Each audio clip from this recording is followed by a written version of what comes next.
नमस्कार दोस्तों, स्वागत करता हूं आपका अपने YouTube channel JB study point में। दोस्तों, गुप्तोत्तर और राजपूत कालीन इतिहास का आज हम वीडियो लेके आए हैं और उस वीडियो में जो टॉपिक होगा आज की वीडियो का वो है पुष्यभूति वंश यानी कि हर्षकालीन और पल्लव वंश। राजपूत कालीन इतिहास बहुत बड़ा है वैसे तो दोस्तों, इसलिए हम टॉपिक वाइज लेके आएंगे वीडियो। तो उसमें आज का टॉपिक जो है पुष्यभूति और पल्लव वंश। हमारी ये ऑनलाइन क्लास 72 है।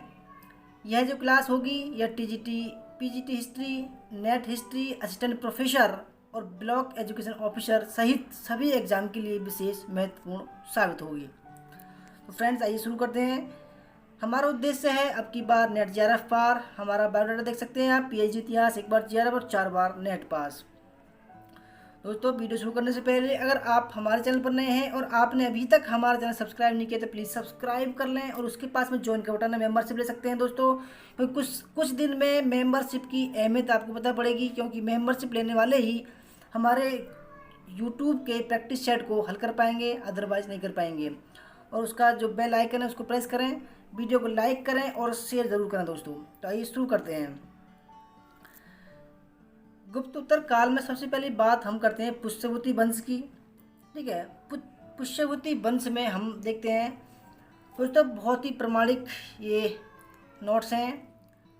गुप्त साम्राज्य के पतन के बाद हरियाणा के अंबाला जिले के स्थानेश्वर नामक स्थान पर पुष्यभूति वंश की स्थापना हुई। यह वंश हूणों के साथ हुए अपने संघर्ष के कारण प्रसिद्ध हुआ। संभवतः प्रभाकर वर्धन इस वंश का चौथा शासक था। इसके विषय में जानकारी हर्षचरित से मिलती है। प्रभाकर वर्धन 2 पुत्रों राज्यवर्धन और हर्षवर्धन एवं एक पुत्री राज्यश्री का पिता था। पुत्री राज्यश्री का विवाह प्रभाकर वर्धन ने मौखरी वंश के ग्रहवर्मन से कर दिया। दोस्तों, ध्यान से समझना, बड़ा अच्छा लगेगा और मज़ा भी आएगा सुनने में आपको और देखने में। पिता की मृत्यु के बाद राज्यवर्धन सिंहासनरूढ़ हुआ, पर शीघ्र ही उसे मालवा के खिलाफ अभियान के लिए जाना पड़ा। अभियान की सफलता के उपरांत लौटते हुए मार्ग में गौड़ के शशांक ने राज्यवर्धन की हत्या कर दी। दोस्तों, ये भी एग्जाम में कई बार आ चुका है कि राज्यवर्धन की जो मृत्यु थी या उसकी हत्या किसने की? गौड़ के बंगाल में जो था गौड़ नरेश, तो गौड़ के शशांक ने राज्यवर्धन की हत्या कर दी। उसके बाद जो शासन बना पुष्यभूति का राजा बना वो था हर्षवर्धन। यह बना 606 ईस्वी में।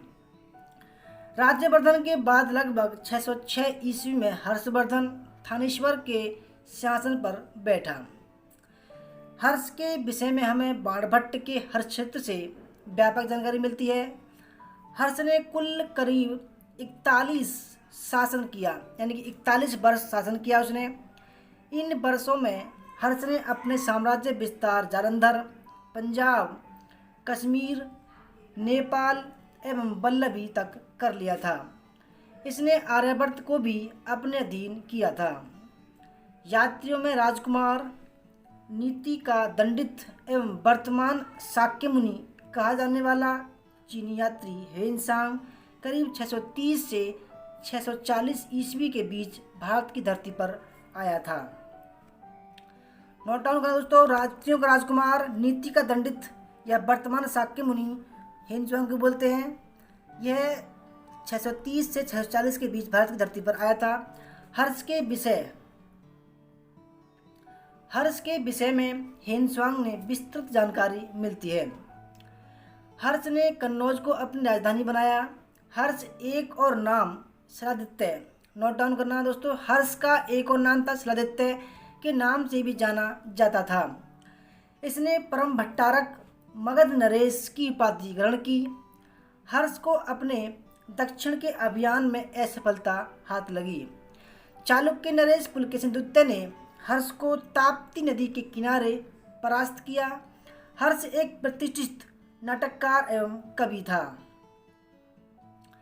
इसने नागानंद, रत्नावली एवं प्रियदर्शा नाम के नाटकों की रचना की। इसके दरबार की बाणभट्ट, मयूर, हरिदत्त, जयसेन जैसे विद्वान कवि एवं लेखक शोभा बढ़ाते थे। हर्ष बौद्ध धर्म की महायान शाखा का समर्थक होने के साथ साथ विष्णु एवं शिव की भी स्तुति करता था। ऐसा माना जाता है कि हर्ष प्रतिदिन 500 ब्राह्मणों एवं 1000 बौद्ध भिक्षुओं को भोजन कराता था। हर्ष ने लगभग 643 ईस्वी में कन्नौज तथा प्रयाग में 2 विशाल धार्मिक सभाओं का आयोजन किया। हर्ष का एक दिन यानी कि हर्ष का दिन 3 भागों में बटा था। प्रथम भाग सरकारी कार्यों के लिए तथा शेष 2 भागों में धार्मिक कार्य किया करता था। महाराज हर्ष ने 641 ईस्वी में एक ब्राह्मण को अपना दूत बनाकर चीन भेजा। 643 ईस्वी में चीनी सम्राट ने लुआंग हुआंग किंग नाम के दूत को हर्ष के दरबार में भेजा। लगभग 646 ईस्वी में एक और चीनी दूतमंडल लिन्ने प्याओ लगभग 646 ईस्वी में एक और चीनी दूतमंडल लिन्ने प्याओ एवं बाग हिवानसे के नेतृत्व में हर्ष के दरबार में आया। तीसरे दूतमंडल के भारत पहुंचने से पूर्व ही हर्ष की मृत्यु हो गई। हर्ष द्वारा प्रयाग में आयोजित सभा को मोक्ष परिषद कहा गया। नोट डाउन करना, हर्ष द्वारा प्रयाग में आयोजित सभा को मोक्ष परिषद कहा गया। हर्ष का शासन प्रबंध। हर्ष स्वयं प्रशासनिक व्यवस्था में व्यक्तिगत रूप से रुचि लेता था। सम्राट की सहायता के लिए एक मंत्री परिषद गठित की गई थी। वाण के अनुसार अवंती युद्ध और शांति का सर्वोच्च मंत्री था। सिंहनाद हर्ष का महासेनापति था। बाण ने हर्ष चरित्र में इन पदों की व्याख्या इस प्रकार की है। अवंती युद्ध और शांति का मंत्री था।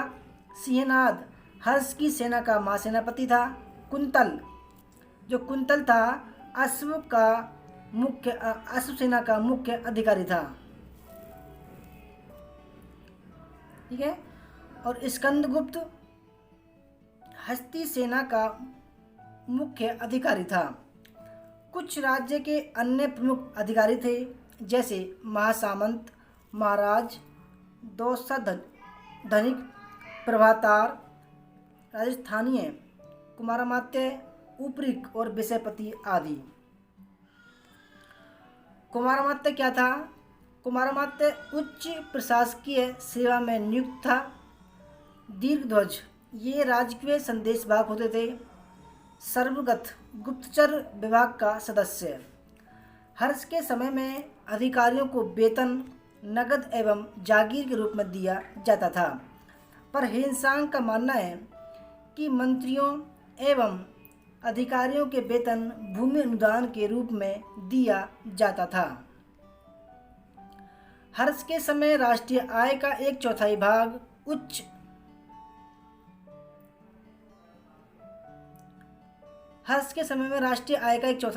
उच्च कोटि के राज्य कर्मचारियों को वेतन एवं उपहार के रूप में, 1/4 भाग धार्मिक कार्यों के खर्च हेतु, 1/4 भाग शिक्षा के खर्च लिए एवं 1/4 भाग राजा स्वयं अपने खर्च के लिए प्रयोग करता था। राजस्व के स्रोत के रूप में 3 प्रकार के करों का विवरण मिलता है: भाग, हिरण्य और बलि। भाग या भूमि कर पदार्थ के रूप में लिया जाता था। हिरण्य नगद रूप में लिया जाने वाला कर था।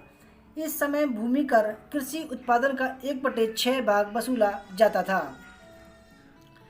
हेनसांग के अनुसार हर्ष की सेना में करीब 5000 हाथी, 2000 घुड़सवार एवं 5000 पैदल सैनिक थे।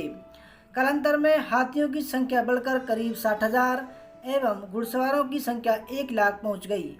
हर्ष की सेना के साधारण सैनिकों को चाट एवं भाट, अश्व सेना के अधिकारियों को बृहदेश्वर, पैदल सेना के अधिकारियों को बलाधिकृत एवं महाबलाधिकृत कहा जाता था।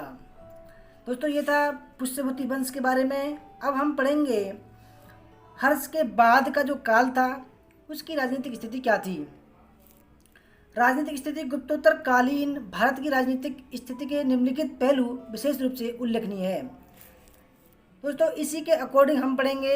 पहले जैसे दक्षिण भारत के इतिहास के अंतर्गत चालुक्य एवं पल्लवों के इतिहास का अध्ययन 550 के मध्य। इसके बाद में अरबों का सिंध पर आक्रमण पढ़ेंगे और उसके भारतीय इतिहास पर पड़ने वाले प्रभाव का अध्ययन करेंगे। उसके बाद में राजपूतों की उत्पत्ति के अंतर्गत हर्ष के बाद की सभी शक्तियों का अध्ययन करेंगे हम, और त्रिपक्षीय संघर्ष में प्रतिहार पाल एवं राष्ट्रकूटों की भूमिका का अध्ययन करेंगे। और सबसे लास्ट में करेंगे 9वीं शताब्दी के बाद उत्तरी एवं दक्षिणी भारत के कुछ क्षेत्रीय राज्यों का अध्ययन। दोस्तों सबसे पहले हम बात करते हैं दक्षिण भारत की। इसका जो इतिहास है वो 550 से लेकर 750 के बीच में बताएंगे हम दक्षिण भारत। ठीक है, तो सबसे पहले शुरू करते हैं। गुप्त वंश के बाद हर्ष की अतिरिक्त कोई ऐसी शक्ति नहीं थी जो उत्तर भारत की राजनीतिक स्थिति को स्थिरता प्रदान कर सकती है। इस समय दक्षिण भारत में दो महत्वपूर्ण वंश बादामी या वातापी के चालुक्य एवं और कांची के पल्लव वंश शासन कर रहे थे। तो फ्रेंड्स सबसे पहले हम शुरू करेंगे पल्लव वंश। ठीक है, सबसे पहले क्या करेंगे हम पल्लव वंश शुरू करेंगे। कांची के पल्लव वंश के विषय में प्राथमिक जानकारी हरिशेन की प्रयाग प्रशस्ति एवं हेनस्वांग के यात्रा विवरण से मिलती है। संभवतः पल्लव लोग स्वतंत्र राज्य स्थापित करने से पूर्व सातवाहनों के सामंत थे। इनके प्रारंभिक अभिलेख प्राकृत भाषा में एवं बाद के अभिलेख जो है वो संस्कृत भाषा में मिले हैं। पल्लवों की उत्पत्ति के विषय में विवाद है। कुछ इतिहासकार इनकी उत्पत्ति विदेशी तथा कुछ स्वदेशी मानते हैं। अब विदेशी उत्पत्ति कौन कौन मानते हैं? इतिहासकार J Dubreuil, B Venkataramaiah, B L Rice, S N Iyer, R Srinivas आदि पल्लवों को पल्लव वंशी मानते हैं, जबकि B N Smith, M S Ramaswami Iyengar, Rasanayagam Mudaliar और आदि इतिहासकार इन्हें सिंहल एवं श्रीलंका का मूल निवासी मानते हैं। स्वदेशी उत्पत्ति कौन कौन मानते हैं? स्वदेशी उत्पत्ति इतिहासकार के पी जायसवाल, सथेन थैयर,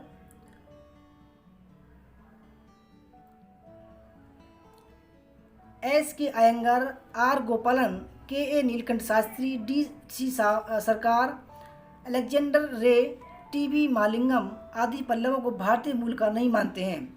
डॉक्टर जायसवाल इन्हें बाकटकों की उपशाखा मानते हैं। और दोस्तों पल्लव वंश में कौन कौन शासक हुए उनका वर्णन हम करते हैं। तो शिव स्कंद वर्मन प्रारंभिक पल्लव वंशी शासक। शिव स्कंद वर्मन के विषय में हमें माइड बोलू एवं हीर हड्डगली ताम्र अनुदान पत्र से जानकारी मिलती है। इसे अग्निष्टोम, वाजपेयी एवं अश्वमेध आदि यज्ञों का यज्ञकर्ता माना जाता है। इसने कांची को अपनी राजधानी बनाया। दूसरा था विष्णुगोप। प्रयाग प्रशस्ति के विवरण से स्पष्ट होता है कि जिस समय समुद्रगुप्त ने दक्षिणापथ को जीता उस समय कांची पर विष्णुगोप शासन कर रहा था। विष्णुगोप के बाद ईसा की 5वीं एवं 6वीं शताब्दी में पल्लवों का इतिहास अंधेरे में था। अब अगला जो राजा था वो था सिंह विष्णु 575 से 600 ईस्वी। इसके समय में पल्लव इतिहास का नया अध्याय आरंभ हुआ।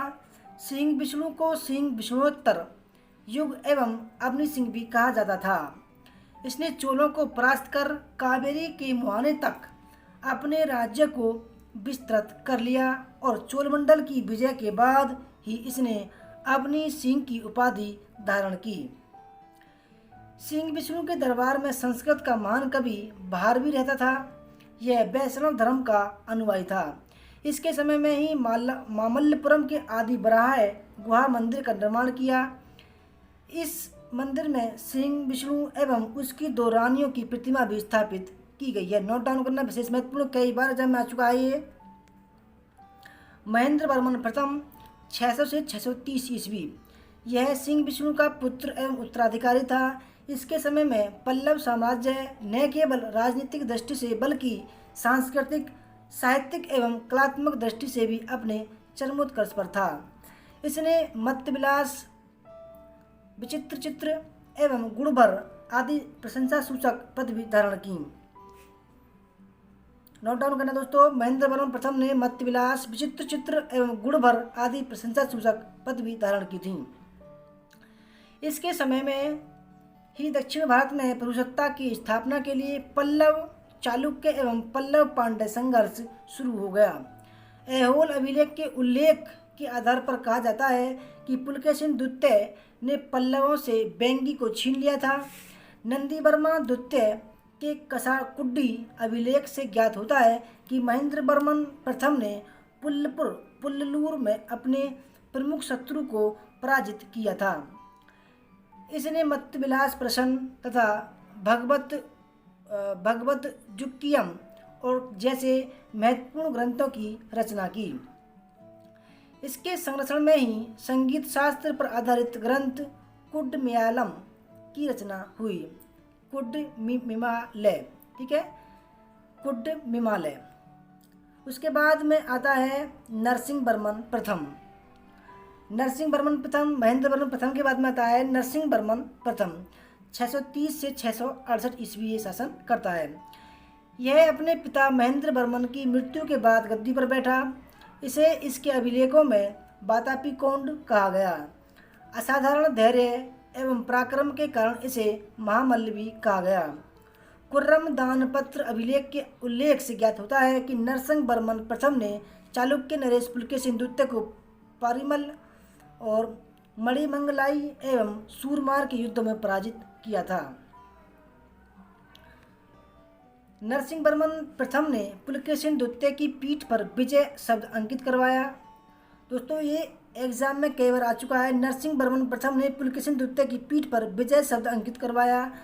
नरसिंह वर्मन प्रथम के कासाकुट्टी ताम्रपत्र अभिलेख में एवं महावंश के उल्लेख में इसकी लंका विजय प्रमाणित होती है। महेंद्र वर्मन द्वितीय 668 से 670 नरसिंह वर्मन का पुत्र एवं उत्तराधिकारी था। उसने बहुत कम समय तक शासन किया। कसाकुद्दी लेख के वर्णन के आधार पर कहा जाता है कि उसने घटिका यानी कि विद्वान ब्राह्मणों की संस्था को विस्तार दिया। कुछ लेखों में इसे मध्यम लोकपाल कहा गया। अब इसके बाद में था परमेश्वर वर्मन प्रथम 670 से 680। यह महेंद्र वर्मन द्वितीय का पुत्र एवं उत्तराधिकारी था। उसका संघर्ष सबसे पहले चालुक्य नरेश विक्रमादित्य से हुआ। इस संघर्ष का परिणाम संदेहास्पद है, क्योंकि चालुक्यों के गदबल अभिलेख में विक्रमादित्य की विजय एवं पल्लवों के कुर्म अभिलेख में परमेश्वर वर्मन प्रथम व ईश्वर पोत की विजय प्रमाणित होती है। दोनों ओर के अभिलेखीय साक्ष्यों के अध्ययन के बाद ऐसा प्रतीत होता है कि चालुक्य पल्लव संघर्ष में पहले चालुक्यों की और अंतिम रूप से पल्लवों की विजय हुई। परमेश्वर वर्मन में प्रथम ने विद्या विनीत, उग्रदंड, लोकादित्य, चित्रमाय, गुणभाजन, श्रीभर, एकमल्ल, रणंजय आदि विरुद्ध यानी कि पदवी धारण की थी। इसके समय में मामल्लपुर का प्रसिद्ध गणेश मंदिर निर्मित हुआ था। इसके बाद में नरसिंह वर्मन द्वितीय 680 से 720 परमेश्वर वर्मन प्रथम के बाद उसका पुत्र नरसिंह वर्मन द्वितीय राजा हुआ। उसे राज सिंह भी कहा जाता था। उसने कांची में प्रसिद्ध कैलाशनाथ मंदिर को बनवाया। उसे राज सिद्धेश्वर मंदिर भी कहा जाता था। इसका समय सांस्कृतिक उपलब्धियों का रहा है। उसके महत्वपूर्ण निर्माण कार्यों में महाबलीपुरम का समुद्र तटीय मंदिर, कांची का कैलाशनाथ मंदिर एवं ऐरावतेश्वर मंदिर की गणना की जाती है। उसने मंदिर निर्माण शैली में एक नई शैली का यानी कि राज सिंह शैली का प्रयोग किया। संभवतः महाकवि दंडिन उसका समकालीन था। इसकी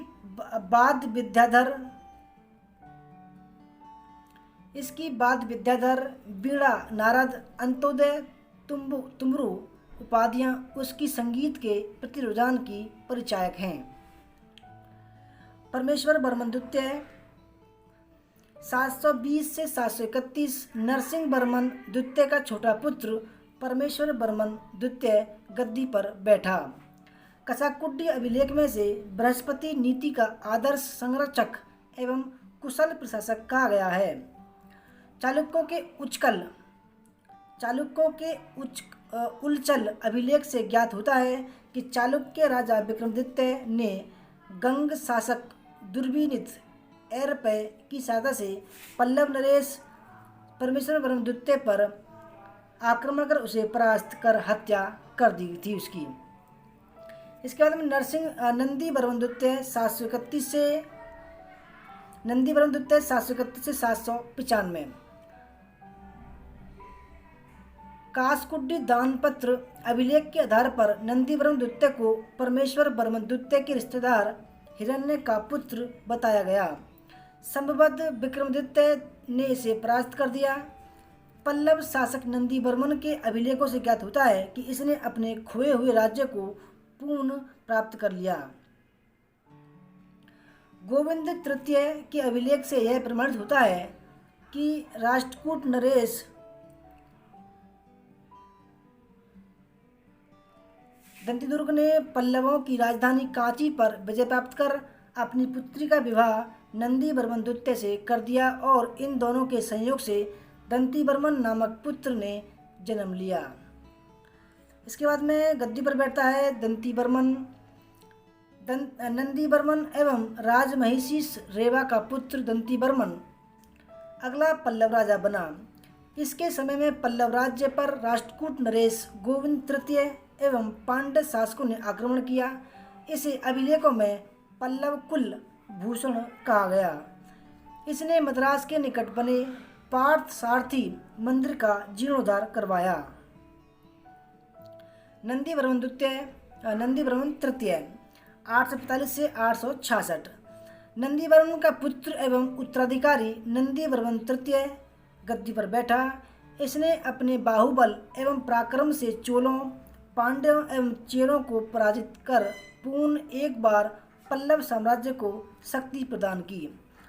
यह महान पल्लव शासकों में की पंक्ति का अंतिम पराक्रमी शासक था। तमिल साहित्य के महान कवि पेरुन देवनार को नंदी वर्मन का राजश्रय मिला हुआ था। तमिल काव्य नंदी कल्लवल्लकम की रचना से इसके द्वारा विजित युद्धों के बारे में जानकारी मिलती है। इसके बाद में बनता है नृपतुंग वर्मन। ठीक है, नृपतुंग वर्मन 866 से 879। नंदी वर्मन तृतीय के बाद उसका पुत्र नृपतुंग वर्मन गद्दी पर बैठा। उसका शासनकाल शांति का काल था। उसके शासनकाल के अंतिम दिनों में सौतेले भाई अपराजित ने विद्रोह कर दिया। विद्रोह में पांड्यों ने नृपतुंग का एवं चोलों तथा पश्चिमी गंग ने अपराजित का साथ दिया। दोनों ओर की सेनाओं के बीच श्रीपुरम्बियम की मैदान में घमासान संघर्ष हुआ। संघर्ष में नृपतुंग वर्मन पराजित हुआ। अपराजित, ठीक है, अपराजित बनता है अब। अपराजित 879 से 897। नृपतुंग को अपदस्थ कर अपराजित पल्लव वंश के अंतिम शासक के रूप में शासन पर बैठा। इसके समय में चोल शासक आदित्य प्रथम ने तोंडमंडलम पर अधिकार कर लिया। इस प्रकार दक्षिण भारत में एक नवीन शक्ति के रूप में चोलों का उदय हुआ। अपराजित ने बिरुत्तनी में वीरटानेश्वर मंदिर को निर्मित करवाया। अपराजित के बाद नंदी वर्मा तृतीय, नंदी वर्मन चतुर्थ, कंप वर्मा आदि ने कुछ समय तक पल्लव शक्ति को बचाने का प्रयास किया, परंतु वे असफल रहे। तो दोस्तों, ये थी हमारी आज की ऑनलाइन क्लास 72 इतिहास की। आपको कैसी लगी ईमानदारी से बताना। वीडियो अच्छी लगी हो तो लाइक करना, शेयर करना, कमेंट करना और हमारे चैनल JB स्टडी पॉइंट को जरूर सब्सक्राइब कर देना और उसके पास में जो बेल आइकन उसको प्रेस कर देना, जिसकी आने वाली नई वीडियो की नोटिफिकेशन आपको पहले ही मिल सके। दोस्तों, हमारे साथ बोलिए जय हिंद, जय भारत, वंदे मातरम।